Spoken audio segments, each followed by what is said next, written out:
A leadership conference to promote inclusive political party practices has called for amendments to the Constitution to compel adequate representation on women, youth, and persons with disabilities in governance.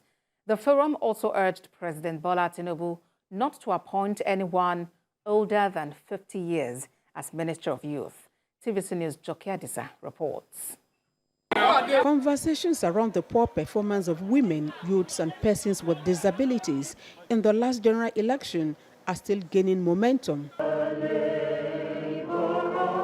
This is a gathering of top hierarchy of political parties and civil society groups to deliberate and find ways of achieving inclusion for vulnerable groups in politics and governance.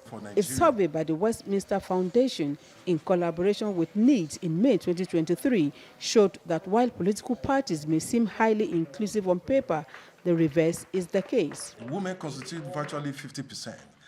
The same is the story. Moreover, these underrepresented groups must be prioritized during appointment of party members into key positions. As Nigerians await the appointment of a Minister of Youths, DG NEEDS Abubakar Sulaiman urges President Bola Tinubu not to appoint anyone older than 50 years. You can see what Tinubu has done, Mr. President has done by at least bringing there are sizable numbers of women into the cabinet. Not only women, but their youth.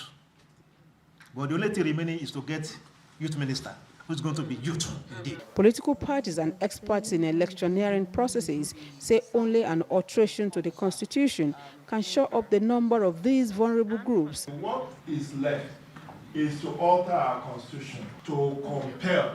I was privileged today in Uganda in 2016, and what they did was simply to have a constitutional alteration that ensured adequate women participation. The burden of disability is majorly on the government, not on the individual with a disability. Because if the government should do the needful to ensure that persons with disabilities can live quality lives, then discrimination would be well minimized. We need to begin the inclusion process by strengthening the youth or women wing or the disabled wing of political parties by also building capacities of those who are the driver's seat of those wings. The commitments made by political parties at this event and similar ones in the nearest future are expected to create space for women, youths, and persons with disabilities in their attempts to attain inclusivity in elective and appointive offices.